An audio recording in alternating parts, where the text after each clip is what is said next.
jällegi, kui ma meenutan neid aegu, millal mina õppisin, siis ma mäletan, et teema oli mingi katla rekonstrueerimine, mis oli ka põnev, aga praegu need teemad on väga laiad ja kaasa arvatud kaugjahutus. Ja teisest küljest ma töötan siis ka projekteerimisfirmast Hit Consult, mis kuulub nüüdseks Soome gruppi Fintech, kus me ka projekteerime kaugjahutust, et saan ka võib-olla selle külje all natuke rääkida. No nii, ja siis, kui me räägime kaugjahutusest, ma arvan, et siin ei pea nagu midagi täpsemalt rääkima, mis see tehnoloogia on, et kohal on soojusenergeetikud, kes väga hästi tunnevad ja teavad, aga ma olen selle pildi Utilitas kodulehelt varastanud, et siis laias laastus sarnane kaugküttega, aga meil maa sees on 2 toru, kus... Richard, vabandust, sinna ka kirjutas kaugjahutuse kohta. Sinu nime läks mulle meelest ära, et sa oled ka kaugjahutuse kohta teinud tööd.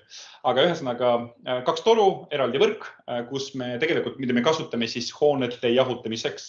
Ehk keldris on jahutussõlm ja edaspidi siis jahutusenergia ehk külmvesi läheb edasi. Jällegi päris tuttav slaid, aga ma ei tea, kas te olete selle pilti näinud või ei ole näinud, aga minu arust väga hea pilt, mis näitab potentsiaali kaugjahutuse osas Eestis. Ehk kui palju teravatt-tundides me kasutame energiat just jahutuse jaoks, ehk tumisinisega on näidatud process cooling ehk tööstusjahutus ja helisinisega on näidatud space cooling, mis on siis ruumide jahutus.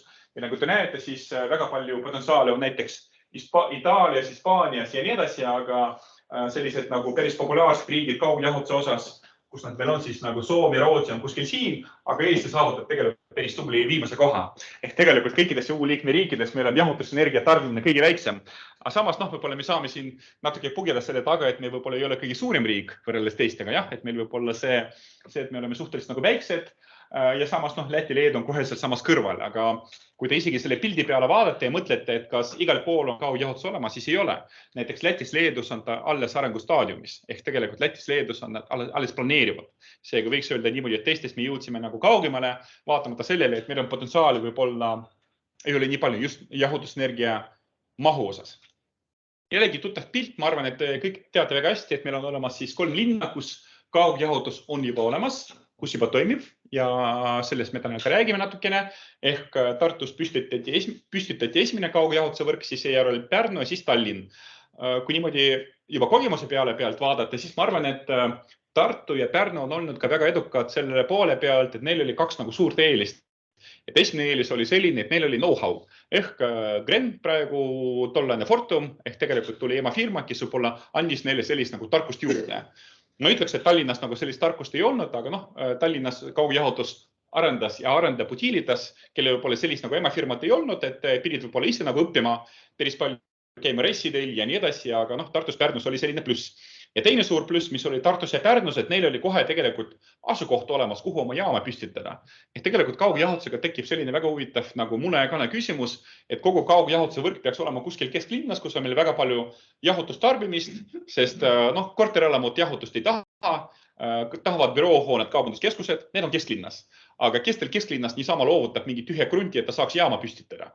Tartus Pärnus on täiesti olemas, nagu te näete, siis näiteks Pärnus, see on veel 3D pilt, aga see korter, see nii-öelda jahutusjaam on neil paigaldatud täpselt Pärnu kesklinnas, Pärnu siis keskuse juures ja kohe on liigil samas tagapool, kuna selle tõttu, et Fortumil lihtsalt oli see kinnistu olemas.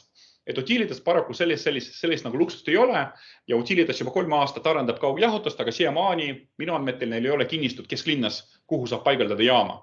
Kuna jällegi te peate leidma kinnistut, mis nii-öelda oleks vast müüdav nagu soodsatel headel tingimustel, aga kesklinnas kõik tahavad ju ehitada kortermaju, büroohooneid ja nii edasi ja pluss peaks olema ka vastav maa sihtotstarbe, et peaks olema kas tootmismaa või siis erimaa, jah? Et siis võib-olla siin ei ole vedanud.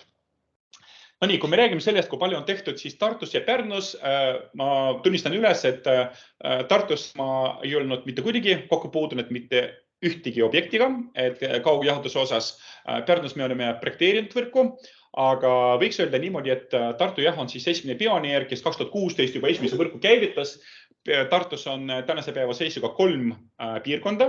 Kui meil on olemas kuulajad Tartust, parandagi mind, kui ma eksin, et 3 eraldi seisvat piirkonda ja Pärnus on vaid 1 piirkond.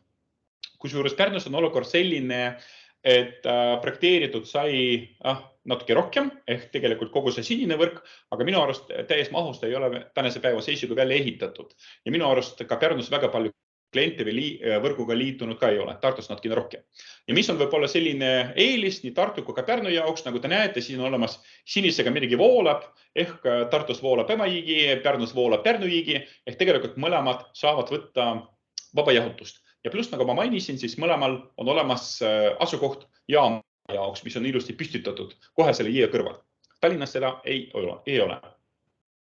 No nii, ja kui Tartu võrk sai või kaugjahutuse areng see püsti pandud 2016, Pärnus 2019, siis võiks öelda niimoodi, et ka Tallinnas esimene võrk ehitati 2019, see oli päris pisikene. See oli vaid paarsada meetrit, et väga suur võrk ei olnud, aga võiks öelda niimoodi, et algus tuligi aastal 2019. Ja kokku Utilitasel on 3 sellist nagu arenduspiirkonda, mida nad planeerivad ja arendavad tänasel päeval. Ehk esimene on kesklinn, kui me niimoodi kokku võtame, et siis nii-öelda linnahall, ma ei tea, Viru keskus, Solaris keskus ja nii edasi. Tegelikult seal, kus on meil büroopinnad või kaubanduspinnad, mis tegelikult vajavad jahutust, sest kortermaide jaoks jahutus me tavaliselt ei projekteeri, et sinna jahutusega pole mõtet nagu minna. Teine ahvatlev piirkond on siinsamas nagu keskel, kus asub siis nõnda nimetatud tselluloosi kvartal või Faale park, et uus arendus, Sikupilli keskus kohe siinsamas kõrval, mõned riigikinnisvaramajad. Ja siis, nagu te näete, siis altpool on ka Ülemiste järv olemas, mis võiks nagu anda meile vaba jahutuse potentsiaali. Me oleme käinud rääkimas nendega, aga paraku Ülemiste järvest me vaba jahutuse võtta ei saa. 3 põhjust. Peamine põhjus seisneb selles, et me teiega võtame sealt joogivett. Ehk kui me võtaks seal kaugjahutust, ehk me tegelikult paneks sinna toru 6 kraadi, võtaks peale ja 16 nagu annaks tagasi, siis me soojendaks seda vett, jah. Et siis meil kraanist teiega tuleks natuke soojem vesi. Teine asi on see, et see Ülemiste järv ei ole tegelikult väga sügav. Ta ei ole, ma ei mäleta, palju ta meetrit on, aga seal tegelikult allpool on selline nagu muda olemas. Ja kui näiteks te panete kaugjahutustoru sisse, toru välja, siis selle nii-öelda segamisega või pumpamisega te hakkate kogu selle muda sinna tegelikult nagu üles poole lööma ja siis pärast see muda nagu satubki sinna veetorustike sisse. Samas selle Ülemiste järve nii-öelda veesüsteemi operaator Tallinna Vesi andis loa kasutada Ülemiste järve kaugjahutuse jaoks, aga ainult veebruarikuus. Kuna veebruarikuus on see vesi vastupidi liiga külm ja nüüd ütles, et palun väga soojendage meid. Aga kahjuks nagu veebruaris meil seda kaugjahutust pole kuskile panna. Seega Ülemiste järv langes ära. Ja 3. piirkond, mis on ka väga ahvatlev, on siis Ülemiste City. Võiks öelda niimoodi, et Ülemiste Cityga on nagu vedanud, et see on selline päris hea piirkond, kus on väga hea jahutustihedus. Ehk seal on peamiselt büroohooned, Ülemiste kaubanduskeskus, T1 kaubanduskeskus, Rail Baltic sinna tulemas. Ehk tegelikult väga palju jahutuskoormust nagu ühes kohas. Ei pea torudega väga pikalt nagu tulema. Ja pluss loomulikult ka veits allpool on meil lennujaam, mis ka tänasel päeval tarbib päris palju jahutust, aga lennujaamal enne koroonat olid väga suured ambitsioonikad plaanid lennujaama arendamiseks, et tahtsime siin teha nagu teist, ma ei tea, Frankfurtit või midagi sellist. Et praegu koroona need asju natukene pidurdas, aga tundub, et kui läheb hästi, lennud jälle toimuvad, siis saab uuesti neid plaani käivitada ja see abistab tegelikult meid ka kaugjahutuse arendamisel. Ja siis palju tänasel päeval on ehitatud Tallinnas, et jällegi siin ma võib-olla suudan natukene täpsemalt rääkida, kui näiteks seal samas nagu Tartus. Et tänasel päeval on sisuliselt 3 nii-öelda võrku meil ehitatud, et esimene, nagu ma mainisin, oligi nagu Faale kvartal või tselluloosi piirkond ja siin jällegi oli, või Postimehe maja, kui niimoodi võib nimetada. Ehk tegelikult siin võib-olla jällegi oli hea kant, et proovida selle tõttu, et kohe siin samas kõrval, nagu te näete siin pildil nagu tagantpool, korstnit paistab. See korsten, kus juures praegu Vladislav paranda mind värvimisel, jah. Ma nägin, et seal vist nagu värvitakse seda, et tehakse ilusamaks. Ma ei tea, lilled pannakse ümber või midagi sellist, aga ühesõnaga siin on Utilitas katlamaja olemas ja kus juures see katlamaja on väga suur. Seal vist kunagi toodeti ka elektrit ja siis see on väga suur angaar selline, kuhu oli väga lihtne nagu paigaldada ka täiendavad nagu jahutusmasinad, ehk ruumi ei olnud nagu vaja juurde hankida. Ja nagu te näete, siis sinise juppiga ja rohelise juppiga ehitati siin paar võrku. Jällegi see pikkus ei olnud nagu väga suur, mingi 200-300 meetrit, see oli selline katsejänes. Et kus juures Tallinnas on kasutatud erinevaid tüüpi torusid, on kasutatud plasttorusid, on kasutatud terastorusid ja Utilitas on katsetatud ka mõlemaid. Et pärast me räägime ka võib-olla plussidest miinustest. Et esimene samm tehtud. Nüüd teine samm, see aasta vist ikkagi, ka see aasta või eelmise aasta lõpus ehitati ka Toide ja Radissoni jaoks, et meil on olemas Ravale puiesteel Radissoni hotell selline kõrge maja, see oli ajalooliselt gaasi peal ja kasutas ka lokaalset jahutust, aga see oli ka üks huvitav lugu, et seda hotelli oli väga amortiseeritud, et kui ma käisin seal sees vaatamas, 2020 oli selline väga vana hotell, aga seda siis arendaja või omanik plaanis nagu renoveerida, aga ta ütles ka, et tal olid mured, et ei olnud nagu õiget aega, et hotelli renoveerida, kuna kogu aeg olid külastusi täis, et väga palju inimesi oli ja siis ei olnudki aega. Ta käivitas projekti ja siis õnneks tuli koroona. Siis hotell oli tühi ja sai väga hästi renoveerida, et selles mõttes ühtegi inimest ei olnud. Tänaseks päevaks on see Radissoni hotelli juba renoveeritud, 6. korrusel spa ehitatud, väga selline uhke ja võib-olla energeetilist on väga hea, et on ühendatud kaugküttega ja kaugjahutusega. Ehk gaasi asemel läks kaugküttele ja on ühendatud ka kaugjahutusega. Kuna võrku seal samas kõrval ei ole, siis nagu te siit ülevalt pildilt äkki näete, sinna hoovi, parklasse, sinna tahapoole sai paigaldatud sellised nagu merikonteinerid ehk tegelikult lokaalne jahutusseade. Ehk Utilitas tegi niimoodi, et ta ühendas neid nii-öelda elektrivõrguga, lokaalselt nagu toodab jahutus seal, ehitas ka väikse kaugjahutuse võrku siin mingi paarkümmend meetrit, aga mõte on selles, et kui näiteks me mõtleksime, et näiteks Utilitas ütleks, et kulge, sorry, kaugjahutus, mis sinna pakkuda ei saa, nad oleks ehitanud hoone sisse lokaalsed jahutusseadmed, siis ma pakun välja, et kaugjahutuse võrgu jaoks oleks klient läinud 20 aasta peale, sest kui klient on juba investeerinud lokaalsete jahutusseadmetesse, ta ei hakka tegelikult selle jahutusseadmetu eluea jooksul ümber ühendama ennast. Ehk tegelikult see oli kas võtta või jätta. Ja tegelikult sama süsteem oli kasutatud ka näiteks Göteborgis ja ka Helsingis, ehk kui võrk ei ole veel nagu sinna kohta jõudnud, võrguvaldaja Helen Göteborgi Energi panebki lokaalsed jahutusseadmed kuskile konteinerisse, merikonteinerisse. Ja pärast, kui võrk sinna jõuab, ühendab ümber ja viib need konteinerid kuskile mujale. Ehk tegelikult isegi Helsingis mulle kolleegid ütlesid, et neil oli parimal ajal vist 15 sellist mobiilset konteinerit, mida nad vedasid niimoodi mööda Helsingit nagu ringi. Ehk jällegi, kui võrku ei ole, siis saadki niimoodi ajutiselt nagu ühendada. Kuigi see Radissoni puhul on natuke huvitav see, et see toide tuli nii-öelda siit tagantpoolt parklast, aga päris võrk peaks tulema nii-öelda teisele poole nagu Revala puiestele. Et tundub, et seda võrku vist ei hakata nagu väga pikalt nagu kasutama. Ja kolmas piirkond on Ülemiste City, et sinna Utilitas pidi ehitama päris pikka võrku, mitu kilomeetrit. Jällegi võib-olla siit pildi pealt nagu ei näe, aga Utilitas pidi puurima torustikke siit nii-öelda raudtee alt ja selle oli ka selline huvitav moment, et Utilitas ei puurinud 2 torustikku, Utilitas puuris 4 torustikku. Et kuna Ülemiste City enne seda kasutas gaasi ja lokaalset jahutust, siis Utilitas on toonud sinna nii kaugkütut kui ka kaugjahutust, et 2 produkti koos. Ja tänaseks päevaks on suurim osa sellest võrgus välja ehitatud ja sellega on ühendatud vaid üks pisikene maja, nii-öelda pisikene kogu selle piirkonna suhtes on selline roheline maja, mis varsti läheb avamisele, et esimene klient on Ülemiste City's olemas ja plaan on selline, et kõik uued hooned ühendatakse kaugküttega kaugjahutusega ja pluss Utilitas hakkab samm-sammult üle viima ka olemasolevad hooned. Seal tekivad väiksed tehnilised probleemid, sinna meil ka jõuame, aga ühesõnaga võrk on Ülemiste City's täiesti olemas, siis saab seda kasutada. Ja kus seda kaugjahutust toodetakse, et siin teisel pool raudteed oli kunagine lokaalne gaasi katlamaja Peterburi 32A ja seda siis ehitati ümber kaugjahutusjaamaks. Ehk tegelikult ka päris selline kaval nagu trikk, mida tegi ka näiteks Göteborg Energi, et kui on olemas katlamaja või elektrijaam, saab ümber ehitada seda jahutusjaamaks, et kinnistu juba olemas, elektriliit on juba olemas. Ja siis, mis lõigud projekteerimisele, mis nagu hakkab toimuma, et siis Utilitas on teinud sellise nagu masterplaani, et kuhu potentsiaalselt kaugjahutus võiks Tallinnas jõuda. Et võib-olla Richard sulle ka meenub, et sa oled kunagi tublisti teinud ka sellise nagu eskiisprojekti, et kus see võiks olla, et nagu sa näed, siis keegi on nahaalselt seda kopeerinud ja ära varastanud, et sina oled siis esialgne autor. Aga ühesõnaga, jah, Richard on teinud 2019, kui ma eksi sellise nagu esialgse plaani. Utilitas on seda natuke tähendanud, et mis tänavatel ta tegelikult tahab torustiki paigaldada, aga ütleks niimoodi, et see on selline kant alates siis Olümpiahotellist ja siis mööda Liivalaiad sinna edasi, ma ei tea, kõik need Stockmannid ja Tornimäemaa, et seesama Radisson hotell, ma ei tea, mis siin veel, Selbi peahoone, sadamahooned, linnahall ja nii edasi. Tegelikult kogu see piirkond võiks nagu pakkuda huvi. Ja siis ma eraldi värvisin siin hele sinisega need lõigud, mis on juba kas projekteerimisel või kohe-kohe lähevad ehitamisse. Ehk nagu te näete, siis lähiajal hakatakse väga palju kaugjahutustrassi ehitama kesklinnas. Et näiteks esimene ongi Jõe tänav, minu arust 1,5 kilomeetrit, DN800, väga võimas torustik.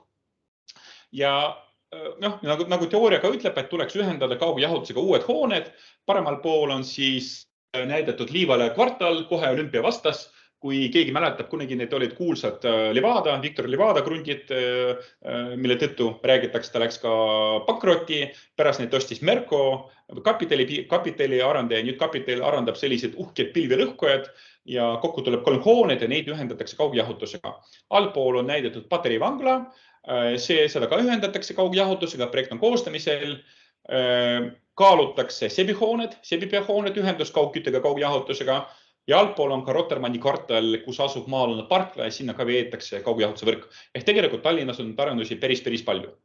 Ja kuhu me võiksime jõuda Tallinnas, et selles mõttes palju megavatti me saaks nagu välja pigistada meie võrgust. Jällegi siin võiks nagu referentsstsenaariumina nagu võtta Göteborgi näidet, et kui Göteborg hakkas, kuna Göteborg on sarnane linn Tallinnaga, ka mingi circa 500 000 elanikku. Göteborg alustas kaugjahutuse võrgu ehitamisega 2002 ja 20 aasta jooksul on nad jõudnud nii kaugele, et neil on circa 100 megavatti võrgus ja kokku, jällegi siin vist tagantpool kehvasti paistab, aga kokku nad plaanivad aastaks 2035 jõuda nii kaugele, et neil on circa 170 megavatti võrguga ühendatud ja circa veel paarkümmend megavatti lokaalselt Göteborgis, et kokku siis mingi 180 megavatti. Ma arvangi, et Tallinn võib-olla ka võiks olla selline 150-200 megavatti. See on kokkuvõttes, aga nagu te näete, siis see võtab päris palju aega, et 2002 kuni 2035 on circa 30, isegi rohkem aastad. Ehk kui Tiritas hakkas sellega tegelema 3 aastat tagasi, siis liitki sinna 30 aasta otsa, kas loodan, et oleme terved ja töökad ja elus ja nii edasi, ja siis võib-olla on kaugjahutus juba lõpuks arendatud. Miks ta võtab nii kaua aega? Selle tõttu, et ega jällegi, kui näiteks klient, näiteks Solarise keskus sai püsti pandud 2008 või 2009. Kui on ehitatud, sinna paigaldati jahutusseadmed. Jahutusseadmete eluiga ongi 20 aastat circa. Ehk jahutusseadmed peaks vahetama 2028, 2029, siis kliendil on 2 optsiooni. Kas ta liitub võrguga või ta ostab uued jahutusseadmed. Ja siis on see otsustamise hetk.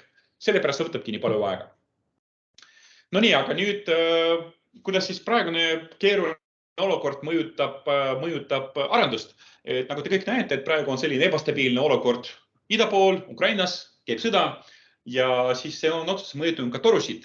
Ehk vahepeal oli isegi selline jutt, et paljud tootjad, näiteks Logstar on maininud, ta ei ole kindel, et torusid üldse nagu tuleb siia Eestisse. Ehk tegelikult kui teras ja metall tuli Venemaalt, Valgevenemaalt, nüüd seda tegelikult nagu kätte ei ole võimalik saada. Ehk isegi ei ole küsimus, mis hinnaga me saame seda, kas me üldse saame. Isegi Logstari esindaja ütleski, et äkki tal tuleb esimene suvi, kus saab puhata. Et selles mõttes muidu suvel nagu saab torusid, peab nagu torusid hankima, aga siis ta mõtles, et äkki tulebki selline rahulik aeg. Kui need torusid veel nagu saab kätte, kusjuures kaugjahutuse probleem on selles, et torud on väga suure läbimõõruga. Nagu ma mainisin näiteks Iedana Fontaine 800, sellised ikka suured monstrumid, siis ega neid niisama kuskil nagu laost nagu vedelemas ei ole, neid tuleb toota. Ja jällegi ma võib-olla jätan nagu täpsed summad nagu nimetamata, aga näiteks detsembris võeti sellised indikatiivsed pakkumised ja siis pärast võeti märtsikuus pakkumised. Ja torude maksumus läks 2 korda kallimaks. Et kujutage ette, kui näiteks torud maksavad teil, ma ei tea, 300 000 euri, möödub 2 kuud, torud juba maksavad 600 000. Ja tegelikult see kõik mõjutab ju kaugjahutuse tasuvust, sest näiteks kaugjahutusega võitleb lokaalse jahutusega ja lokaalse jahutusel, tal vahet pole, palju need torud maksavad. Aga kui näiteks torud maksavad nagu rohkem, siis tegelikult kõik läheb sinna investeeringu sisse ja kõik läheb ka tasuvuse sisse. Ehk võiks öelda niimoodi, et see praegune olukord tegelikult ei mõju kaugjahutusele väga hästi. Selline huvitav nüanss või selline huvitav moment, et me kaugjahutusega aktiivselt tegeleme juba siin 2016 oli selline esimene võrk, aga tegelikult siiamaani puudub ametlik kaugjahutuse timmärk. Ehk kui projekteerivad kaugjahutust, siis nad saavad tegelikult oma loomingulust nagu näidata, kes mida tahab. Jällegi keegi näitab roosa värviga, keegi näitab sinise värviga ja nii edasi. Ehk panin teile viided sinna riigiteatajasse. On näha, et on olemasolev kütte kaugjahutus, aga kuidas on tähistatud projekteeritud torustik, seda ei ole määratud. Siis tegelikult näitabki, et see on selline uus asi. Näiteks me oma ettevõttes näitame JH1 nagu jahutus 1, aga see on täiesti meie looming. Keegi keel. Aga keegi teine näitab mingi TH2 või midagi sellist. Seega mõnes mõttes selline nagu uus asi. No nii, eile, kuna ma hilja õhtul tegin neid slaidis, ma mõtlesin, et teen natuke naljaga, võib-olla vanem põlvkond nagu mina mäletab, et oli selline väga hea laul Scooter, How much is the fish? See oli kuskil 25 aastat. Aga tegelikult siis ma mõtlesingi, et teen nalja ja küsin, palju see kaugjahutus ikka maksab. Ja võib-olla jällegi meil on siin olemas utilities esindajad, graini esindajad, keegi ütleb teile, palju kaugjahutus maksab. See on saladus. Et selles mõttes, et kui kaugkütte maksumus on täiesti avalik, lähete Konkurentsiameti kodulehele, näete, ma ei tea, Tallinnas maksab nii palju, Vändrast maksab nii palju, Padrikul maksab nii palju. Ma pakun välja, et kui te küsite utilitsi käest, palju kaugjahutus maksab, ei ütle midagi. Ja seega see on puhtalt nagu selline, kuidas ma ütlen, nagu ärimudel, et tuleb siis utilitas, tuleb Grand ja pakubki konkreetset arendajale või maja omanikule konkreetset nagu hinda. Aga mida me võime eeldada, jällegi või spekuleerida, võtame jällegi Göteborgi näidet. Ma pakun välja, ma jällegi eeldan, mul andmeid ei ole, ma mingit lepingut pole näinud, aga ma arvan, et see kaugjahutus suure tõenäosusega on selline 2 või 3 tariifne. Ehk tegelikult esimene tariif on selline, et arendaja peaks maksma mingit raha, et talle ehitatakse liitimispunkt, tuuakse kaugjahutus kinniste piirini, aga pluss tekib tal 2 komponenti, mille eest ta maksab. Et üks on siis energia hulk, megavatt-tundi, millega me oleme harjunud, et kui palju jahutusenergiat ta ostab, aga teine tariif, mida praegu kaugküttes ei ole, on tegelikult võimsustasu. Ehk tegelikult iga tarbija, ma eeldan, peaks maksma selle eest, kui palju megavatti ta tahab. Miks? Selle tõttu, et kui näiteks üks klient tahab, ma ei tea, 5 megavatti, teine tahab 1 megavatti, siis tähendab seda, et see, kes tahab 5 megavatti, tema jaoks utilitas või klient peaks hoidma nii palju võimsust oma tootmisseadmetes. Kusjuures on ka väga huvitav moment, ma olen kolleegiga Helsingist rääkinud, ta juhtis 10 aastat Heleni kaugjahutuse võrku. Ma küsin ka, et kuule, Kosti, kuidas sa tegid näiteks Helsingis, kui palju võimsust sa hoidsid nagu tarbijate jaoks? Ta ütles, tal oli selline rusika reegel, et tal oli võimsust vaid 60% tarbijate jaoks. Ehk näiteks, kui tal tarbijaid oli kokku 100 megavatti, siis tal oli tootmisseadmed 60 megavatti. Et selles mõttes, et ta eeldas, et kõik korraga ei pane oma jahutusseadmed käima, mingi 9 tegur on olemas ja nii edasi. Ja ta ütleski, et tal oli väga kehv suvi, kus oli väga soe ja ütleski, et seadmed juba nagu, ma ei tea, maksimum peale töötasid, andsid nii palju, kui tahab, aga tarbijad ei saanud nagu jahutus kätte. See on selline risk. Kui ta näiteks teil on nagu klientidel 100 megavatti jahutuskoorumus ja te projekteerite 100 megavatti tootmisseadmeid, suur tõenäosusega dimensioneerite üle. Ja Helsingis neil oli see 60% nii-öelda selline eeldatav. Ja ta ütleski enam-vähem nagu tuli välja. Jällegi, kuidas teeb utilitas, kuidas teeb Gren, ma ei oska öelda, aga tundub, et jällegi nad ei hoia nagu maksimumi.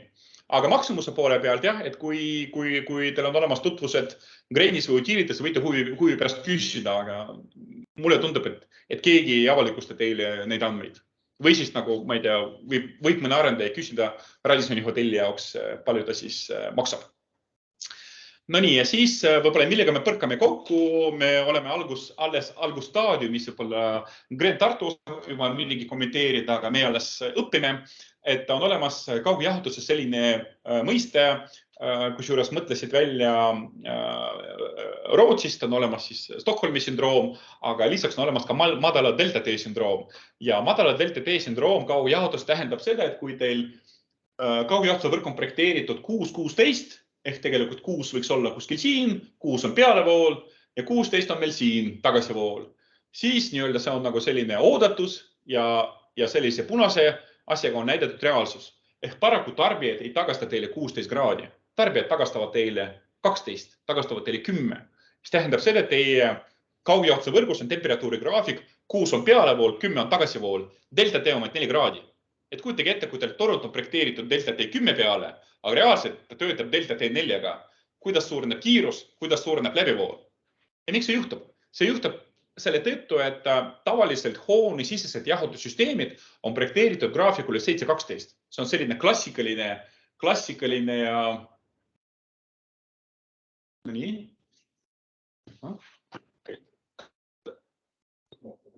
Juhtmete teema, jah.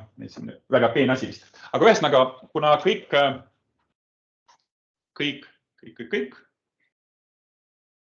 uus katse, kuna tavapäraselt hoone sisesed jahutussüsteemid tehtud 7-12, sellepärast tarbija ei tagasta teile 16. Tarbija tagastadki teile 10-12. Ja võrguvaldaja jaoks on väga kehv. Pakun välja, et paljud kaugküttevõrgu valdajad, kes siin on, võitlevad selle eest, et kaugküttes oleks delta T-ga võimalikult suur ja tarbijad ei tagastaks kaugküttes liiga suure tagasivoolu. Kaugjahutuse vastupidi, tarbijad tagastavad liiga väikselt tagasivoolu, et ongi natuke teine asi. Ja need on tegelikult reaalsed mõõdistused nagu Göteborgis ja nad võitlevad sellega. Nende jaoks see madala delta-T sündroom on väga-väga suur asi. Ja võib-olla mida see põhjustab? See põhjustab seda, et ma pakun välja, et midagi sarnast meil tuleb ka Tallinnas, et kui jällegi see 6 on pealevool kaugjahutuse võrgus, kuskil 10-12 on nagu tagasivool ja rohelisega on näidatud Balti merevee temperatuur seal Göteborgi kandis. Ehk tegelikult see merevee temperatuur on, ma ei tea, jaanuaris kuni aprillini on mingi, mis ta on, mingi 6 kraadi, et saaks kasutada vaba jahutust. Siis temperatuur tõuseb, siis kuskil, ma ei tea, juulis-augustis on temperatuur 20, oleme õnnelikud, saab ujuda ja siis temperatuur läheb veits nagu allapoole. Aga mida see kaugjahutuse jaoks tähendab? See tähendab seda, et vaba jahutust te saate kasutada vaid tegelikult nagu sellel alal, kus pealevoolu temperatuur on kõrgem kui Balti merevee temperatuur ja veits aasta lõpus.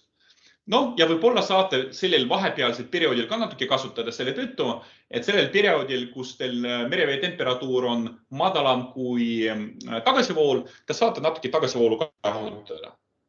Ja ongi kõik. Aga kogu see asi on teil kasutamata. Ja sellepärast madala delta-T sündroomi tõttu Göteborgis nad kasutavad free cooling ut vaid 28% mahust. Aga võiks, kui kõik toimis hästi ja näiteks temperatuuri graafik oleks 6-16, siis minu arust oleks kuskil juba 35%.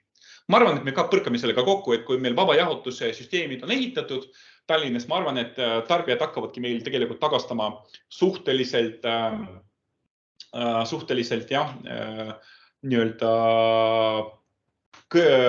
sellest nagu madalat nagu tagasivoolu, et me põrkame sellega kokku ja see madala delta-T sündroom on see, millega me puutume kokku.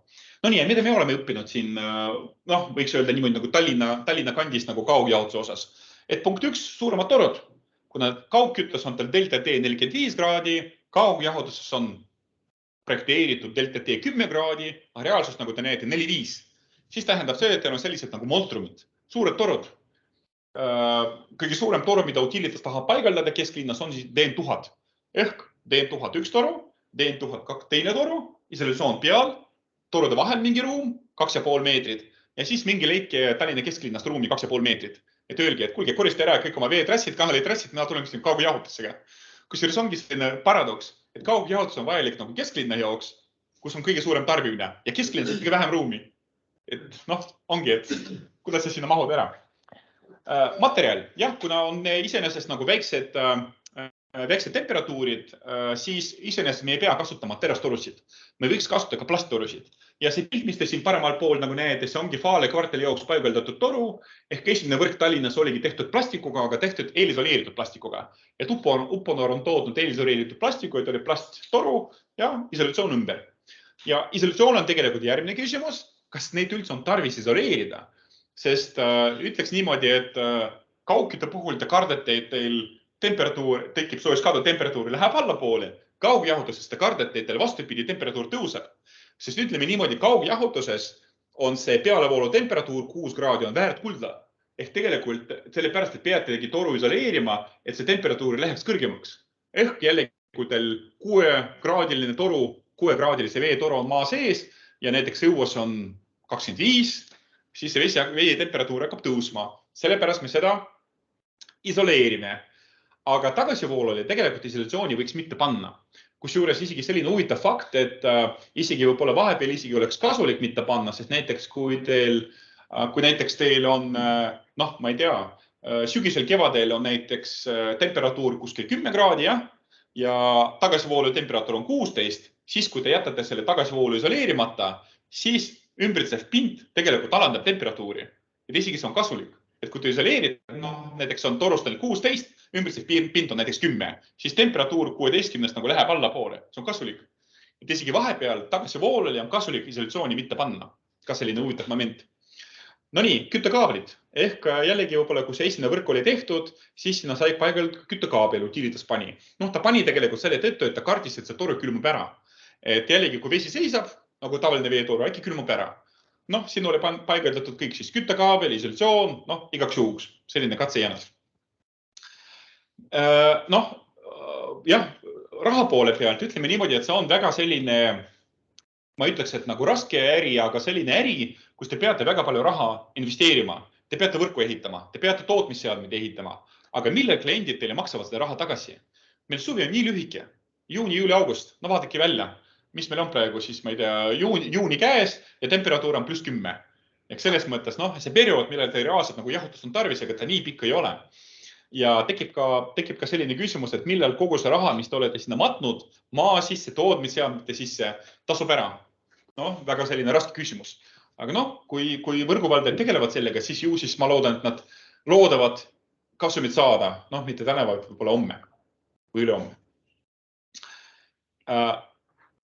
Jah, ka selline raske küsimus. Ma arvan, et teate, ajalugu nagu teeb selliseid nagu pööranguid, et tuleb tagasi. Me oleme teiega neid küsimusi, ma arvan, et juba läbi käinud küttes, kus olid nõukogude ajal olid peamiselt avatud süsteemid, et kaugkütte vesi voolas ka pärast majade sisse. Nüüd me põrkame sellega kaugjahutuses. Samamoodi, kas on kinnine või avatud süsteem, kui meil kaugjahutus jõuab majja, kas me paneme sinna soojusvaheti või ei pane. Sest mis on probleem? Probleem on selles, et kui meil, nagu ma mainisin, see 6 kraadi on nagu väärt kulda, kui me paneme teiega soojusvaheti, siis me võib-olla kaotame 1 kraadi. Et 6 tulime ja 7 võib-olla läheb tarbijale. Me oleme 1 kraadi kaotanud. Ja kui võrguvalde ei taha seda kraadi kaotada, siis äkki ta teeb autosüsteemi. Nagu küttes oleme teinud. Aga sel juhul võrguvalde on väga kõvasti seotud selle hoone sisse süsteemiga, et kui hoone sees midagi nagu juhtub, siis ta kohe mõjutab ka teie süsteemi, primaarkontuuri, mis on väljas. Jällegi täpselt sama asi, mis oli meil küttes. Küttes me oleme igale poole nüüd soojusvahetit vahele pannud. Nüüd küttes on meil igal pool, peamiselt igal pool on kinnine süsteem, soojusvaheti vahel, võrk eraldi, hoone sisne süsteem eraldi. Aga ma tean, et näiteks mõned võrguvaldajad Eestis kaugjahutuse poole pealt kaaluvad ja kasutavad ka erinevaid süsteeme. Olemasolevate hoonete ümberühendust, nagu ma mainisin, et siis peamine probleem on selline, et 7.12 on see graafik hoone sistel süsteemidel ja teine mure, nagu ka katlamajade puhul, tavapäraselt kõik jahutusseadmed hoonetel on katusel. Ja kui te tulete toruga, kuidas te katusele jõuate? Ja kui näiteks on meil pilvelõhkuja mingi 40 meetrit või 80 meetrit, ma ei tea, mis need kõrgemad hooned meil Eestis on või Tallinnas on, et siis toruga peab sinna veel kuidagi jõudma. Tarbija profiil, see samane megavatt ja megavatt-tundi, see on tegelikult teada natuke petlik, et megavatti näiteks koormus, hoone koormus võib olla päris suur, näiteks kui teil on hoonel päris palju klaaspinda, ta tahab päris palju võimsust, aga palju ta reaalselt energiat tarbib megavatt-tundi. Ma arvan, et siuke tillukene koormus, suvel, ja siis kui näiteks on selline nagu temperatuur, mis nagu tagab piisavalt nagu megavatt-tunde. Kaugjahutus primaarenergia tegur või kaalumistegur. Et jällegi te pole siit ei näe, aga meil on olemas riigi teates on kirjas, et kaalumistegur kaugjahutuse jaoks on 0,4, aga tõhusa kaugjahutuse jaoks on 0,2. See on tegelikult päris hea argument. Kuna elekter on 2,0, tõhus kaugjahutuse on 0,2, 10 korda parem, võtame seal mingi TRR ja nii edasi, aga tundub, et kaugjahutus võiks olla energeetiliselt energiatõhususe poole pealt kuskil 2 või 3 korda nagu parem kui lokaalne jahutus. Aga seda kindlasti kaugjahutuse müüjad peaksid kasutama argumentidena. Nii, ja siis üks konkreetne näide, kuidas me ühendame ümber olemasolevad tarbijad. Ongi Ülemiste City, 2 maja, Lõitsa 2A, Lõitsa 2B, kusjuures siin minu arust selles kontoris, selles ruumis oli kunagi ka Fortumi kontor, päris pikalt, nüüd on lihtsalt nagu ära kolinud, et kohe esimesed majad, mis on ehitatud Ülemiste Citysse, juhtus selline tore asi. Toru on kohe kõrval olemas, toru on nagu 5 meetri kaugusel, aga 2 nüanssi. Esimene nüanss selline, et jahutusseadmed on katusel. Et kuidagi peame katusele jõudma. Tuleme maja omaniku juurde ja ütleme, kuule, anna meile teostusjoonised. Kas on mingi šakt olemas, kuhu me saame toru panna? Ja tuleb välja, et need majad on ehitatud siis esimese buumi ajal 2008-2009 ja siis, kui need maju ehitati, siis 4 alltöövõtjat juba läksid pankrotti. Ehk tegelikult ehitas 1 läks pankrotti, siis teine, siis 3, siis 4. Tähendab seda, et ühtegi teostusjoonist ei ole. Keegi ei tea, mis hoone sees toimub. Aga šaktid on kõik ju seina taga, te ei tea. Ja sellepärast mitte väga targad projekteerijad kasutasid sellist nagu tarka lahendust, panid torud fassaadile. Ja tegelikult see on reaalne lahendus, mis me oleme sinna paraku teinud. Kuna paraku me ei tea, kuidas me hoone sees võiksime katusel jõuda, siis me kahjuks tegime sellise, pornograafilise lahenduse, panime torud fassaadile. Loomulikult me leppisime arhitektidega kokku, et katame need mingisuguse karblikuga, värvime kuidagi ja nii edasi. Ja õnnestus leida ka koha, kus ei ole aknaid. Aga jah, see on selline päris kole lahendus. Ja kusjuures me tegime niimoodi, et me tuleme selle maja juurde niimoodi fassaadile ja kuna majad seisavad kõrval, siis me tegelikult ühest katusel hüppasime üle teisele katusele. Et selles mõttes tegime sellise nagu silla. Ja kui kõik läheb hästi, siis on võib-olla järgmine aasta see asi ka ehitamisel. Ja kolmas probleem, millega me põrkame kokku, on see, et sinna alla tuleb projekteerida ka pumbasõlme. Kusjuures pumbasõlme mitte ainult jahutuse, vaid ka küttele. Ehk kuna ka isegi Utilitase küttevõrk ei suutnud pumbata vett 40 meetri kõrgusele, siis sinna alla läksid tegelikult pumbad, et pumbata vett küttele ja jahutusele. Seega ütleks niimoodi, et see on klassikaline probleem, millega inimesed puutuvad kokku, kui me hakkame üle viima olemasolevad nii jahutustarbijad kui ka küttetarbijad kaugküttele ja kaugjahutusele, kus lokaalsed jahutusseadmed ja gaasikatlamajad katusel. Kõik ju pandi katusele. Selles mõttes oli klassikaline lahendus kõrgete hoonete puhul. No nii, üks mõte, mille peale lihtsalt nagu tasub, ma ei tea, kas mõelda või analüüsida, äkki on keegi tark juba seda analüüsinud, aga tavapäraselt, kui me arendame mingit piirkonda, siis me paneme 4 toru kõrvuti. Kütte, jahutus. Ja siis, kui meil küttes on näiteks temperatuur on 120 kraadi, jahutus on 6 kraadi, ega see küttetoru ei hakka tegelikult soojendama meil kaugjahutust, mida me ei taha. Ja ma saan aru, et praegu on võetud selline olukord, et okei, sobib, paneme niimoodi, et kütte pealevool on ääres, jahutuse pealevool on samamoodi ääres ja keskel on siis 2 tagasivoolu, ja siis võib-olla loodame, et see soojus nagu ei kannes nii üle. Kui me võtame meie kaugkütte ja kaugjahutuse piiblit, on olemas selline tore raamat rootslaste pool tehtud.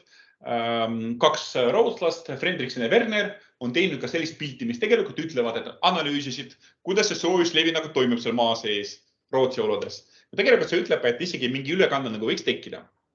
Aga eks siis näes, kas kütte hakkab jahutust nagu soojendama.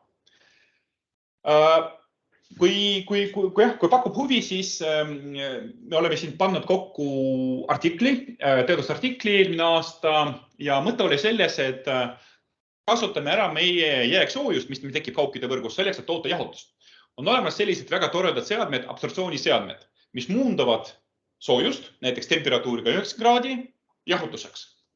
Ja kusjuures allpool on näidatud Tallinna linna olukord, kuidas me Tallinnas toodame küttet ja kuidas me kasutame. Pakun välja, et soojusenergeetikud on harjunud sellise klassikalise koormusgraafikuga, et siis nagu suvel tekib selline auk, kus meil on tarvis vaid soe vett. Ja nagu te näete, siis Tallinnas me praegu toodame kütteenergiat järgmiselt, et hall on Iru elektrijaam, põletab prügi, siis 2, 3, 4 on siis Utilitase 3 koostootmisjaama, mis kasutavad puiduhakked. VO2, Mustamäe ja VO1. Ja siis sinisega on näidatud need kohad, kus me põletame gaasi tipukoormise katmiseks. Utilitasel on ambitsioonikad plaanid, et siis kogu see sinine osa, või osa sellest sinisest osast katta soojuspumpadega, merevee soojuspumbaga ja reovee soojuspumbaga. Aga nagu te näete, siis suvel me tegelikult kogu see soojusenergia tegelikult viskame ära radiiridest, mida me ei kasuta ära. Ja tekiski mõte, et kuna suvel on tegelikult reaalselt jahutust tarvis, äkki me panemegi absorptsiooniseadmed ja muundame seda jääksoojust jahutuseks. Aga me põrkame sellise probleemiga kokku, et paraku kõik need tootmisseaded, Iru, Väo, Mustamäe asuvad meil väga kaugel kesklinnast. Otseliini ei ole võimalik teha. Seega, mida me teeme? Me suurendame temperatuurid kaugkütte võrgus. Ehk tänasel päeval suvel on meil Tallinna kaugkütte võrgus temperatuur 70, mis ei ole okei absorptsiooniseadmete jaoks, aga 90 oleks päris okei. Siis me saaks juba jahutust nagu toota. Peaaegu nagu tasuta soojusega. Aga siis loomulikult, kui me tuleme sellise ettepanekuga, siis me saame Utilitase võrguhooldusosakonna käest vastu pead, sest Utilitase võrguhooldusosakond 20 või 30 aastat võitles selle eest, et alandada temperatuuri ja nüüd tulevad mingid hullud tegelast ütlevad, et kuulge ei, tõstame temperatuuri 20 kraadi võrra. Ja me oleme seda analüüsinud. Jällegi, kuna see oli teadusartikkel, siis me saime seda teha. Aga ma ütlen ka kommentaariks vahele, et peale meid oli ka Utilitase esindaja, kes meid abistas, seega nad ka tahtsid uurida. Siis me arvutasime, et okei, praegu on meil 70 kraadi kogu Tallinna kaugkütte võrgus, aga mis juhtub siis, kui me suurendame kuni 80 ja kuni 90.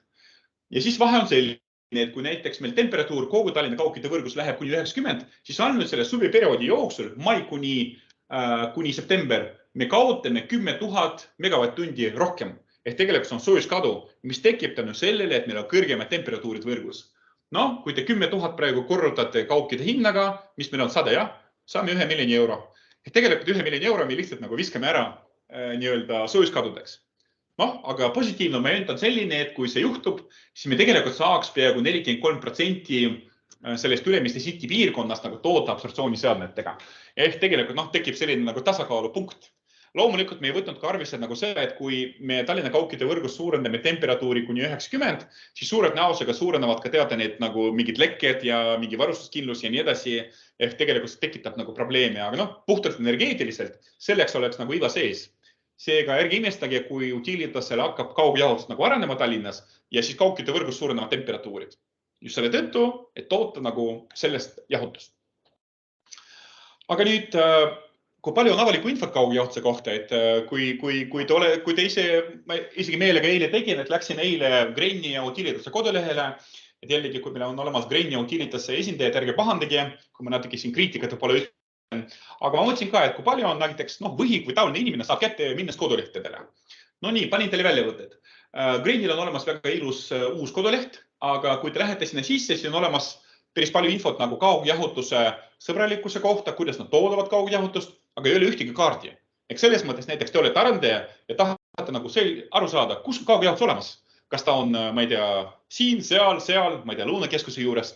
Avalikult pilti ei ole. Loomulikult seal on olemas müügijuhtide kontaktid, kuhu te saate pöörduda ja küsida näiteks, ma ei tea, kas seal on olemas, mis hinnaga ja nii edasi. Utilitasel on olemas selline pilt.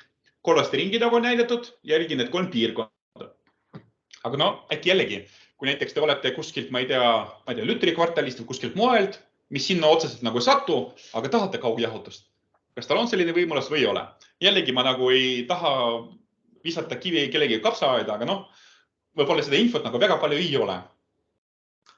Ja siis selle tõttu üks tubli tudeng, kes kaitseb oma lõputööd järgmisel nädalal, on tegelikult, ta on väga hea suhtleja, sellepärast ta püstitaski endale ülesannet, et uurida, kui palju üldse inimesed Eestist nagu teavad kaujahutusest. Ja ta on võtnud sellise ambitsioonika plaani, et ta võttis kõik Eesti suuremad arendajad. Kaamos, Merko, ma ei tea, kes meil veel, Liven, Endover ja nii edasi. Et ühesõnaga kõik, kes arendavad meil hooneid ja büroosid ja kaubanduskeskusi Eestis. Punkt 2. Ta võttis siis olemasolevad kliente, kes tänasel päeval kasutavad kaugjahutusteenust Tartus, Pärnus, Tallinnas. Ja punkt 3 rääkis võrguvaldajatega ehk Grent Pärnu, Grent Tartu ja Utilitas Tallinn. Ja punkt 4 rääkis ka riigi esindajaga Rein Vaksiga, kes on siis energeetika osakonna juhataja, kui ma eksi. Ja pani sellise põneva lõputöö kohta. Kuna see kaitsmine on alles järgmine nädal, ma päris kõiki saladusi ei saa teile öelda, aga kui see teema pakub teile huvi ja kui Katre edukalt kaitseb seda tööd, siis järgmine nädal see juba ilmub digikogus töö kodulehel. Saate tutvuda.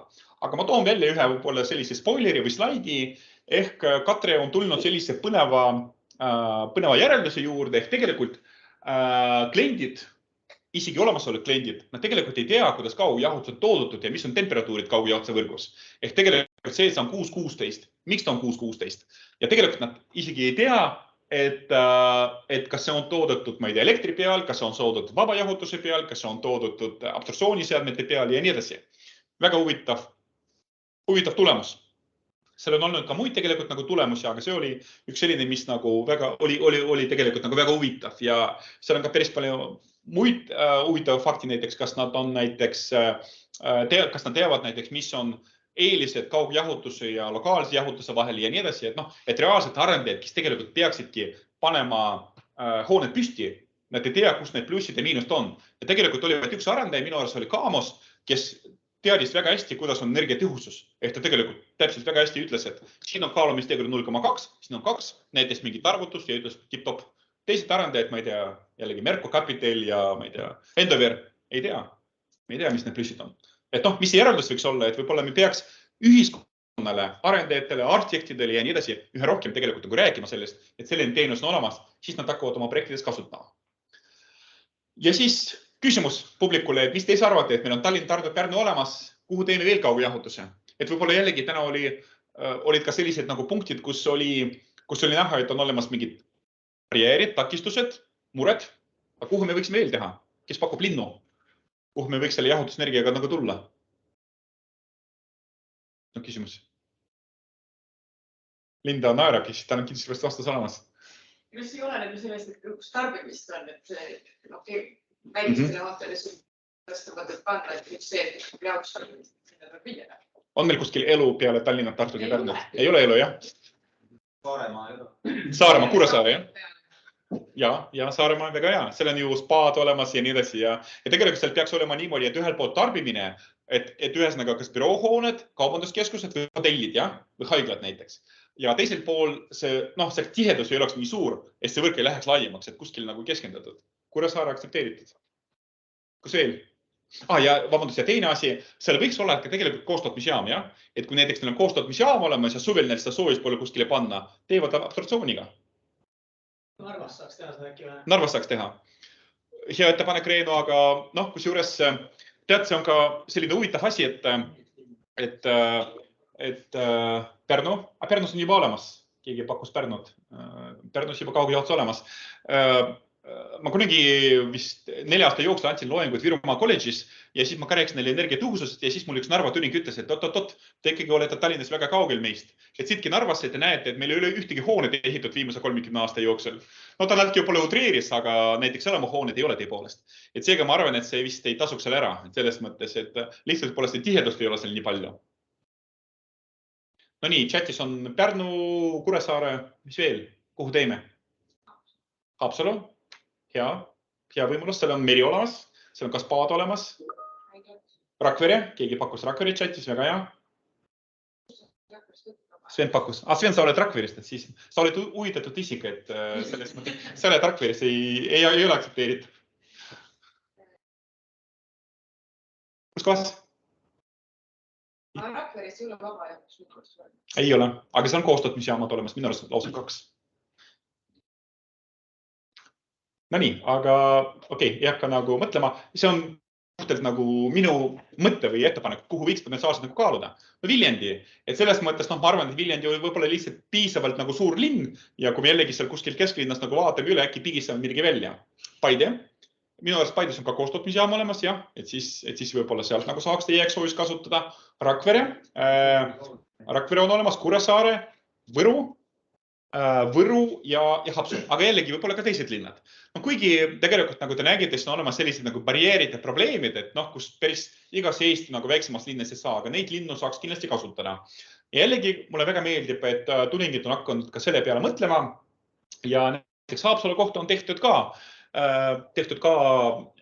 magistritöö, kuna ma olen tegelikult ühe tudengi pildi juba pannud, siis ma Janellega kooskõlasin, ma panin ka tema pildi sinna juurde, et Janella on teinud 2 aastat tagasi Haapsalu kohta lõputööd analüüsis, isegi leidis tegelikult 2 piirkonda, kuhu saaks teha. Aga mis oli väga põnev, see on ka tegelikult digikogus meil olemas, mis oli põnev, et Janella, kui ma eksin, Janella parandamid, kui ma eksin, aga minu arust tema tulemus näitas seda, et vist isegi võrguvalde, kohalik võrguvalde ütles, et EES on kuidagi väga kahtlane.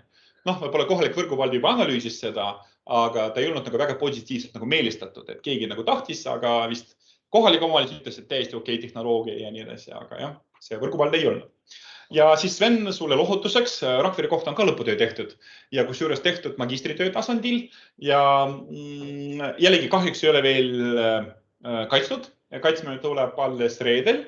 Tõnu Sirkas on seda lõputöö teinud, siis Sven saad juba nädalavahetusel nagu lugeda seda, kui see on avalikult nagu tehtud, aga on tehtud selline päris hea uuring ja magistrant on tegelikult rääkinud Rakvere soojusega, kohalike nende esindajatega, seal on olemas ju ka spa ja linnavalitsus ja nii edasi, aga võib-olla ütlen ühe spoileri, et kahjuks see tasuvusaeg, mis tuli, ta tuli circa 30 aastat. Selles mõttes, kui te mõtlete selle peale, et praegu meil on 2022, jällegi võib-olla neid numbreid võiks ka üle vaadata. Ma nägin, et kõik arvustused on õiged, aga jah, see tasuvusaeg on ikkagi kahjuks nagu pikk. Et kui te praegu mõtlete, et see näiteks te praegu investeerite raha ja te jõuate nulli aastal 2050, mõelge, mis meil juhtub aastal 2050. Et siis kas me oleme üldse siin maailmas või ei ole ja nii edasi, aga see näitabki seda, et võib-olla enne seda, kui mõelda kaugjahutuse peale, tuleb see väga hästi analüüsida, kõik ma ei tea, analüüsid teha ja nii edasi, aga nagu te näete, siis 2 tööd on tegelikult juba olemas ja võib-olla tehakse ka teiste linnade kohta ehk ergutan tudengeid kirjutada selle kohta, minu arust päris põnev teema. Ja võib-olla ma küll panin siin nagu viimase slaidi, kuna paar minutit on jäänud, ma tegin, nagu mul professor Siirda kunagi õpetas, peavad olema ka sellised toredad slaidid nagu backup slides, et kui keegi esitab mingi raske küsimuse või aega jääb üles, siis saab näidata. Ja ma korraks näitan teile ühe põneva asja, millega plaanitakse Toompeale teha kaugjahutus. Ehk tegelikult on isegi selline ambitsioonikas plaan olemas. Ehk tegelikult vanalinnas, seal, kus on meil siis Stenbocki maja ja siis muud seal, ma ei tea, saatkonnad ja nii edasi, et sinna kaugjahutus panna. Ehk on isegi mõned eskiisid sinna peale joonistatud, aga pigem ütleks niimoodi, et ega seal mingit vaba jahutuse võimalus loomulikult Toompeal ei ole, aga mis on plussid? Plussid on sellised, et paljudel hoonetel on olemas piirangud nende jahutusseadmete paigaldamisel. Meil on kõik just seal ajaloolised hooned ja kui te tahate mingit konditsioneeri sinna kuskile paigaldada, muinsuskaitseamet ütleb, ei tohi, et see korista ära. Ehk tegelikult see võiks olla meie jaoks pluss. Ja teine asi, mis seal võiks nagu töötada ja miks kaugjahutus võiks sobida, mitte ainult siin, vaid ka mujal, ehk tegelikult kaugjahutus ja kaugkütt on, neid võiks nagu tegelikult nagu koos vaadata. Ehk näiteks toodate nagu soojuspumbaga näiteks jahutust ja seda jääksoojust nagu suunata tagasi kaugküttesse. Ehk tegelikult teil on võimalik kogu seda jääksoojust nii-öelda ära kasutada. Ja minu arust see plaan, mis on vanalinna kohta olemas, täiesti nagu plaanib seda. Ehk tegelikult ärge imestage, kui paari aasta pärast teil keegi ütleb, et Toompeale ehitatakse kaugjahutuse võrk. Sellised plaanid on olemas.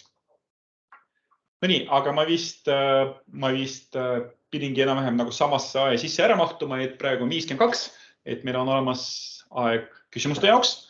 Ma nägin, et chatis vist mingi üks küsimus on tulnud, aga proovin siis vastata. Keegi juba küsis midagi, jah. Et Göteborgis on vaba jahutus 28%, kas see protsent on tipumüüs? Jah, Margus, vastates sinna küsimusele on aastane toodang. Et selles mõttes, et see on siis megavatt-tundide arv.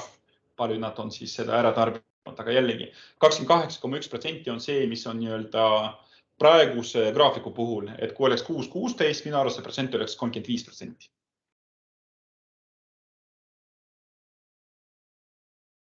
No nii, aga tänud lugupeetud kuulajad nii siin kui ka Teamsis, et kui teil on küsimusi, hea meelega vastan. Ma võib-olla küsin keskkonna poole pealt just seda, et ikkagi väga palju tuleb kasutada elektrit, et toota seda kaugjahutust pikas perspektiivis. Kas seal siis nähakse seda, et hakatakse rohelist elektrit kasutama, nimetada seda siis roheliseks lahenduseks või kuidas seal on plaanid? No jaa, kui sa võrdled lokaalse jahutusega, siis ma arvan, et see elekter on ka kasutamisel ja isegi võib-olla kaugjahutuse eelis on selline isik, kui sa puhtalt elektriga toodad, siis sul nagu tekib mingi mastaabiefekt ja üks nagu suur nagu seade on efektiivsem kui 10 väikse seadmed. Aga kas see nagu muutuks nagu roheliseks? Ma arvan, et küsimus ka nagu jällegi rahaseks. Kaugjahutus peaks konkureerima lokaalse jahutusega. Ehk kui sa mingit teenust või toodet nagu pakud, siis sa pead konkureerima ja kui sa hakkad nagu rohelist elektrit ostma, võib-olla tänasel päeval see on hind on veidi kõrgem kui nagu tavaline elekter.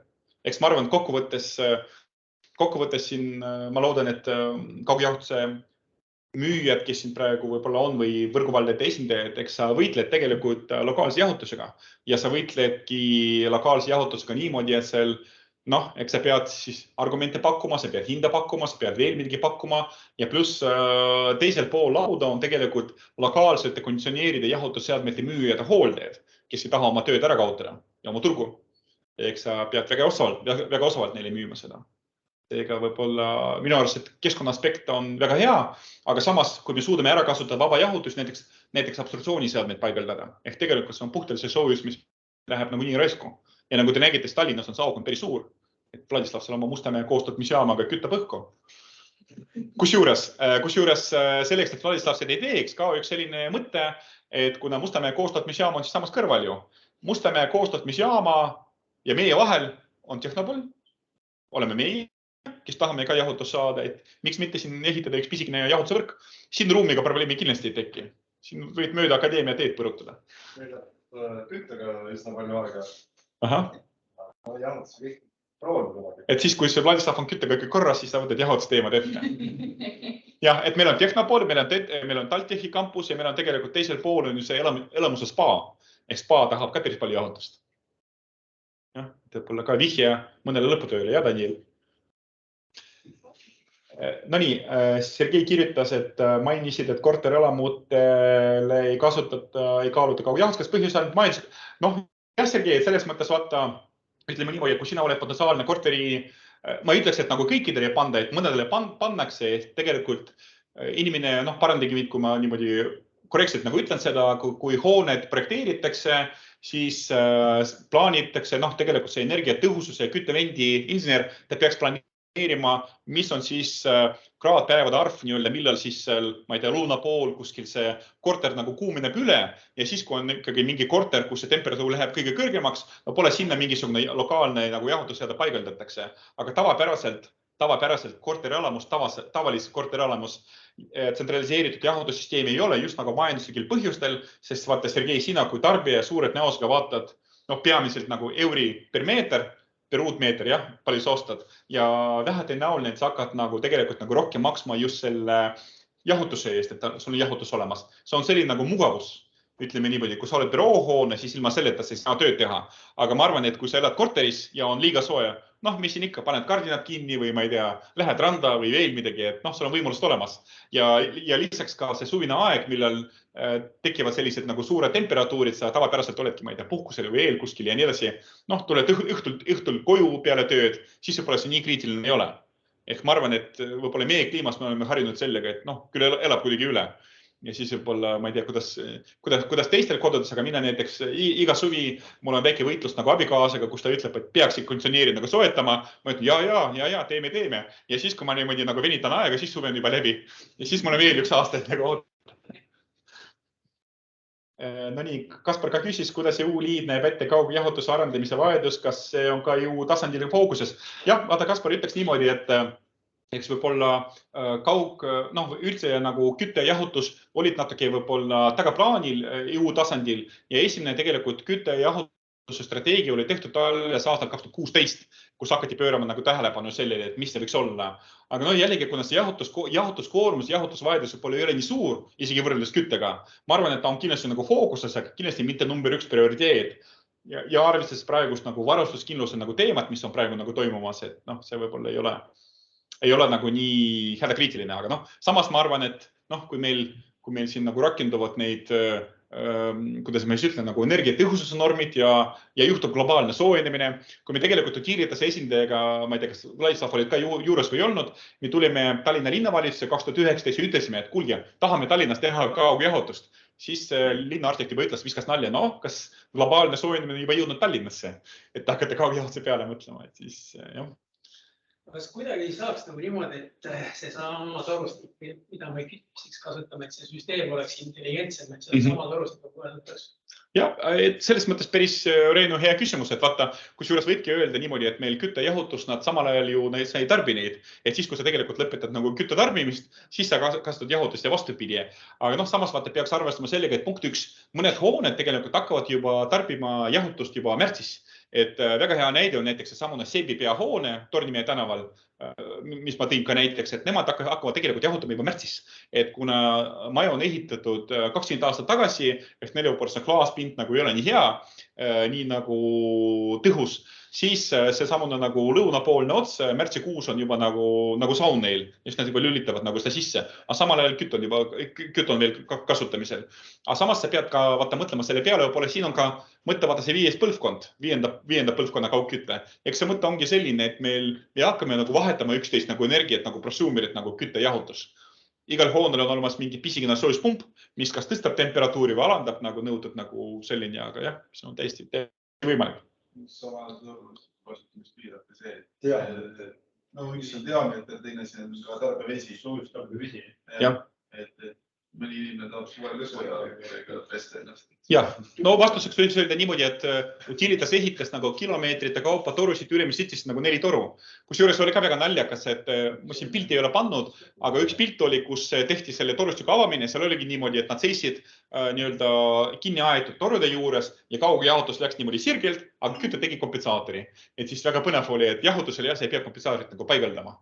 Et selles mõttes, kuigi me oleme ka ühe põneva arvutuse teinud, et kui ma näen see Margus Raud ka Tartust, aga jah, kaugjahutus me oleme projekteerinud niimoodi, et näiteks sinna, ta ei pikki, selles mõttes ta ei pikkine, siis ei ole tarvis isegi neid paitsemispatju panna. Pärast me ka mõtlesime selle peale, et kui näiteks kaugjahutust hakkad täitma veega, millega sa täidad seda? Sa ikkagi täidad nagu kaukide veega. Kaukide vesi on ikkagi ju päris kõrge temperatuuriga, isegi suvel näiteks tagasivoolamist on 40 kraadi. Ehk tegelikult selle peale peaks ka mõtlema, et kui te kaugjahutuse võrgu ehitate, millega te täidate seda? Ega te niisama ju kraani vetsi ei pane. Nii, siis lähen edasi küsimuste juurde. Siin chatis on tulnud, millest tuleb optimism absorptsiooni seadmete osas. Kas teil on olemas head tasuvusarvutus, mis seda toetab või baseerib see vaid ideel kasutada suvist energiabilanssi, soojuspump kui kaugjahtuse allikas ja loengus käsitlemata? Ja Margus, tõepoolest ma soojuspumpades nagu ei ole siin nagu rääkinud, et eks minu eesmärk oli tegelikult näidata võib-olla pigem nagu neid arendusi, mis on planeeritud ja absorptsiooni osast, ma ei tea, optimism nagu tuleb sellest, et mina tuginen tegelikult utilidesse arvutusele. Ehk tegelikult see arvutus, mis me oleme teinud, kas suurendada Tallinna kaugkütte võrgus temperatuuri 80–90, tuligi nagu utilide sõnumina, ehk nad palusid seda uurida ja analüüsida. Seega jällegi, kui tootja kaalub seda ja analüüsib, siis ma arvan, et ju siis sellest mingi iva on olemas. Kas on uuritud ka tööstusliku jahutuse klientuuri mahtu kaugjahutuse linnades? Kas sa pead silmas, Kristjan, need tööstuslike jahutuse tarbijaid, kes tahavad nagu temperatuuri alla 6 kraadi või tavalist kaugjahutuse temperatuuri, et kui sa saad äkki nagu täpsustada. Ja Liisa teinud ka märkuse, et rõhk kortermajade rajamisel tuleks panna põrandakütte ja jahutuse projekteerimisse, aga kui ma eksi, siis tänasel päeval kõik uued kortermajad on juba tänasel päeval projekteeritud põrandaküttega, aga jällegi, mis puudutab nagu laejahutuse poole peal, siis minu arust jällegi tavaline korterelamu, klassikaline korterelamu, sinna tavaliselt nagu tsentraliseeritud jahutussüsteemi ei ole planeeritud. Võib-olla mõned üksikud nagu, ma ei tea, konditsioneerid nagu tulevad kuskile, aga tsentraliseeritud süsteemi nagu ei ole. Seega, kui ei ole nagu tsentraliseeritud süsteemi, siis on raske nagu ühendada. Näiteks väga hea näide, kui te teate, Stockmanni kõrval on olemas Nordea maja, et ma võib-olla näitan teile ka pilti. See on võib-olla ülihea näide sellest, et Nordea maja. Terviseks. Ja Luminor, ja. Omal ajal oli nagu siis Nordea maja. See samune siuke ümmargune, jah, et kui äkki teate, ta on kohe seal sama Stockmanni kõrval. Et nüüd on Luminor, jah, oli kunagi Nordea, nüüd on Luminor. Vaata isegi pilti ehitamisest. Seda ehitati ka, see oli väga huvitav asi, seda hoonet ehitati 2008 ja siis nagu te kõik mäletate, 2008 oligi selline esimene majanduskriis. Siis ja reitingu tegelikult täitusid ka niimoodi osade kaupa. Sellepärast neil põhimõtteliselt nagu jahutussüsteemid olidki ehitud ka korruste kaupa. Et tegelikult korrusele oma jahutussüsteem. Tegelikult see viib selleni, et kui te ühendate neid kaugjahutuse peale, siis te peate tegelikult ühendama ümber iga otsa, aga palju mis korruseid tuleb, kohe on 8 otsa, siis 8 erinevat nii-öelda ühendus ja 8 erinevat nagu jahutussüsteemi, mis on nagu suht tülikas. Aga jällegi, kuna see hoon on ehitud 2008, ehk siis 10 aasta pärast umbes võib-olla või 8 aasta pärast jõuab see hetk, kus me võib-olla peaksime need kaugjahutuse peale üle viima, aga see on tehniliselt nagu keeruline, kuna puudub üks tsentraliseeritud nagu jahutusseade.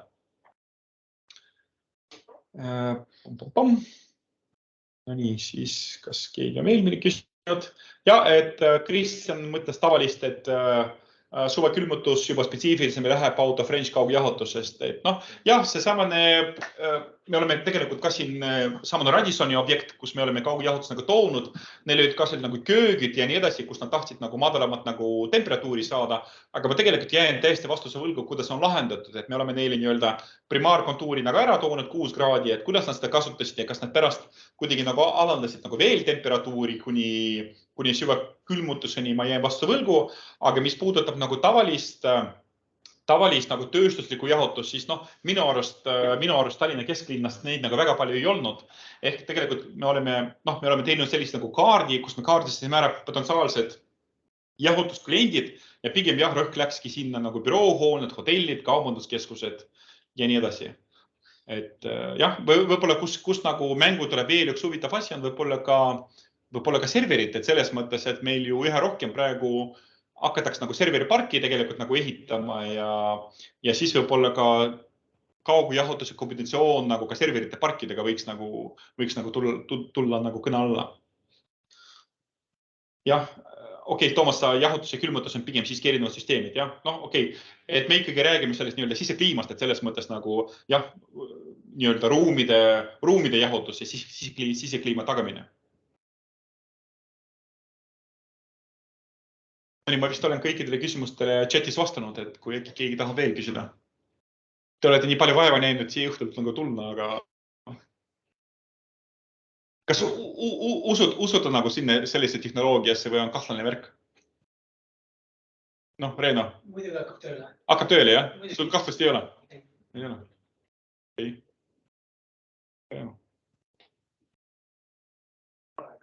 Võtab aega, just. Aga nagu te nägite Göteborgi näide, et kui nad jõuavad nagu päris lõpuni 2035, teeme järeldus Tallinna linna jaoks ongi 2060, jah, või mis ta on 50. Et kui me ehitaks mingit uut linna ja planeeriks kõiki kommunikatsioone, oleks see palju lihtsam. Ühiskond peab natuke rikkamaks saama, et taluda seda. See on ikka, nagu ma sain aru, kallis. Sest et sellist arvu, nagu mis hinnaga utilitas müüb jahutust, ei ole praegu. Mida ei ole, vabandust? Mis hinnaga utilitas müüb jahutust? See ei ole, ütleme nii, see ei ole avalik info. Ei ole avalik info. Aga see on kallis. Vladislav, oskad kommenteerida? Ma võin öelda niimoodi, et see kaugjahutus on veidi kallim kui kaugkütte muidugi. Aga ta ei ole oluliselt kallim. Aga ma võime igast ka rääkida sellest, et kuidas Göteborgis oli see hind. Et esialgu nad ka niimoodi tegid B2B, et igale kliendile oli oma hind. Esialgu, kui sa äri alustad, on vaja need antud kliendid saada. Ja vahel isegi pakubki odavama hinda, teedki kaapime endale, aga sa saad need antud kliendid kätte, sa hakkad arendama kogu seda võrku. Ja Göteborgi näide oli ka niimoodi, et kusagil 15 aastat läks niimoodi B2B ja peale seda nad tegid sama hinda kõigidele. Nüüd on ametlikult kodulehel olemas megavatt-tunni hind, aga see on nüüd ainult tänu sellele, et kogu võrk on päris suur. Ja vot see samune, jah. Nad tegidki sellise ausa hinda kõigidele. Ja, et tegelikult tõepoolest, nagu Vladislav mainis, siis 2002 kuni 2015 oli neil puhta erinevatel kliendid pakkusid erinevaid, aga siis tuli näiteks IKEA ja ütles, et kuule, mul on 2 poodi Göteborgis, üks maksab nii palju, teine maksab nagu rohkem. Et selles mõttes, et miks siis nii juhtus ja siis nagu mõtlesid, töötavad jälle valemi. Aga Vladislav, sa oled minu mõtte ära kaotanud, et ma tahtsin midagi nagu vahele öelda. Võib-olla veel üks nüanss, millega peaks arvestama, tegelikult energiavaiad. See on tegelikult ka üks selline huvitav asi, et ma loodan, ma siin mingid saladusi ei ütle, aga see samane hoone, Liivalae kvartal, tegelikult tal on energiavaiad. Ehk selles mõttes ta lõi sinna energiavaiad selle tõttu, et tal on tarvis neid konstruktsioonilised ja ta võtabki seal kütet jahutust ja kütet ja kaugjahutust, ta võtab tegelikult nagu tipukoormuse katmiseks või reserviks. Et selles on ka probleem. Ma arvan, et kui hooned püstitaks energiavaiade peal, siis meil võib-olla see megavatt-tundide arv tegelikult läheb päris kõvasti nagu ära ja ega sellega, ja see on seadusega lubatud ja kus juures läheb ära nii kütte jaoks kui jahutuse jaoks. Ja kui näiteks arendajad nagu nii peab need vaiad nagu sinna sisse lööma, mis siin ikka paneb mingi kontuuri veel sinna vaiad ümber ja ongi kõik. Ja saabki endale veel kütet ja jahutus kätte. Minu arust vohomajad on ka niimoodi tehtud, voho 1 ja voho 2 ja nii edasi. Selles mõttes on selline klassikaline asi, kui meil seal noormees Peeter Timmus kaitses nagu magistritööd voho kohta ja näitas energiavaiu. Sai nii palju kriitikat, et ta tapab kaugkütet ära ja siis selliste tegelaste tõttu mille kaugkütte koormus nagu väheneb. Aga nii Kaspar lisas, et kui ta töötas Advenis, siis Adven suutis pakkuda Soomes circa 40-50% soodsamat hinda kui lokaalne lahendus, arvestades ka investeeringu komponenti. Väga põnev, aga jällegi kahjuks, kui te isegi googeldate district cooling price, mis iganes, mitte kuskil ei ole see avalik. Ei Grenni, ega Utilits, ega Helen, ega mitte kuskil. Ainuke, mis on avalik, on tegelikult Göteborg, nagu Vladislav mainis, aga see on avalik selle tõttu, et Göteborgis kohalik Göteborgi energiafirma on munitsipaaliettevõte. Ta on lihtsalt nagu kohaliku munitsipaalia omaistes, meil on kõik avalik. Me ei peida midagi. Ma jällegi ei ütle, et nagu siin kohalikud nagu midagi peidavad, aga see on ka niimoodi, et võib-olla, kuidas ma ütlen, kui nad avalikustavad kõik need hindu, siis teised potentsiaalsed liitujad saavad kasutada nende vastusele. Jällegi, ma ei tea, kuidas neil liitumislepingutes on, kas see maksumus on nagu salastatud või ei ole salastatud, aga jah. No nii, kuulge, aga suured tänud kõigile, suured tänud neile, kes siin on olnud Teamsis. Ma näen, et oli lausa 50 inimest, et väga rõõm ja kokku siin on mingi 20 ja suured tänud, et tulite ja suured tänud ka Danielile korralduse eest. Ja ma saan aru, Daniel, meil on nagu sellel hooajal on need esmaspäevast asjad lõpetatud. Meil on tulemas nüüd järgmised koolitused septembrist ja tegelikult väga suur palve nii kohalolijatele kui ka Teamsis olejatele, et kui mõni teema pakub teile huvi, tahate näiteks mõne teema kohta loengut kuulata, andke märku, sest ma ütleks, et me oleme hädas lektori otsimisega. Sellepärast ma olengi siin kui varuvariant tegelikult, et selles mõttes Daniel ütles, et kellegi ei ole, et siis võtame tagapingist Igorit, kes igava teemaga, aga ühesõnaga. Aga mõte on selles, et kui teil on mingi teema, ma arvan, et 10 lektorit leiame, aga peaasi, et me saaks aru, mille kohta te tahate. Siis ma arvan, et palju me, Leo, oleme need esmaspäevasi asju teinud, 10 aastat või ei, rohkem. Eesti Energia majas nüüd kunagi olid, ma mäletan, 15 aastat, isegi rohkem. Isegi 20 aastat. No vot, et siis võib-olla midagi 2002. Ongi juubel juba. Aga siis äkki me peaks midagi kordama ka, et selles mõttes, kui mõne kohta olid juba mõned